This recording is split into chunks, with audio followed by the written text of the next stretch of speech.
C'est une épreuve qu'Allah a voulu. Certaines personnes sont encore plus fervents dans l'adoration quand ils sont malades. Subhanallah. Beaucoup de gens sont revenus à la religion parce qu'ils ont été touchés par une sorcellerie, par un mauvais œil, par la jalousie, par un djinn, par une possession. Ça les a poussés à revenir à la religion pour se soigner et après, alhamdoulilah, ils sont restés constants. Donc, Allah Ta'ala nous éprouve à travers ces créatures et il nous a donné le moyen de s'en protéger et de s'en soigner. Et la chose la plus importante à comprendre, c'est qu'à la base, les djinns sont des créatures qu'Allah a créées et que les hommes, plus en fait ont peur d'eux, plus les djinns s'amusent de cela et leur rajoutent de la peur. Et plus la personne place sa confiance en Allah et n'a pas peur d'eux, alhamdulillah, la personne lit le Coran, il sait que les djinns existent, c'est un monde qui existe.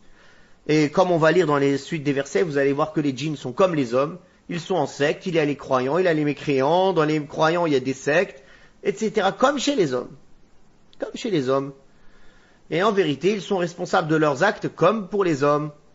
Donc quand la personne a compris cela, qu'ils n'ont pas beaucoup plus de pouvoir que cela, sauf qu'on ne les voit pas, qu'ils ont certaines spécificités que nous n'avons pas, mais Allah Ta'ala nous a donné le moyen de se protéger contre eux et de se soigner au cas où l'un d'eux voudrait nous faire du mal. Alhamdulillah.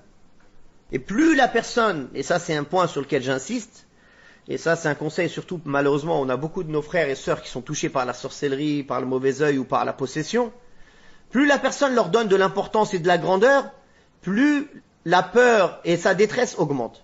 Plus la personne leur donne aucune importance et voit que l'épreuve dans laquelle il est c'est une chose comme une autre, et il fait sa vie normalement, et il s'en remet à Allah, et il fait les causes pour se soigner, et moins cette sorcellerie, ce djinn, ce mauvais œil ou autre aura un effet sur lui. Malheureusement, c'est ça, c'est quand on laisse nos émotions prendre possession de notre cœur, et que c'est les émotions qui nous dirigent, alors on devient vulnérable. C'est pour cela que le musulman il doit apprendre à contrôler ses émotions, à passer au-dessus de ses émotions, de ses sentiments, et à laisser toujours passer la foi, la crainte d'Allah, la raison, la religion devant toute chose. Et s'en remettre à Allah Ta'ala. Et avec cela, alhamdulillah, qu'il soit en bonne santé ou malade, il sera toujours apaisé et tranquille dans son cœur. Qu'il soit pauvre ou riche, en bonne santé ou malade, ou peu importe sa situation, il sera toujours apaisé et tranquillisé dans sa poitrine. Et c'est ça le vrai bonheur.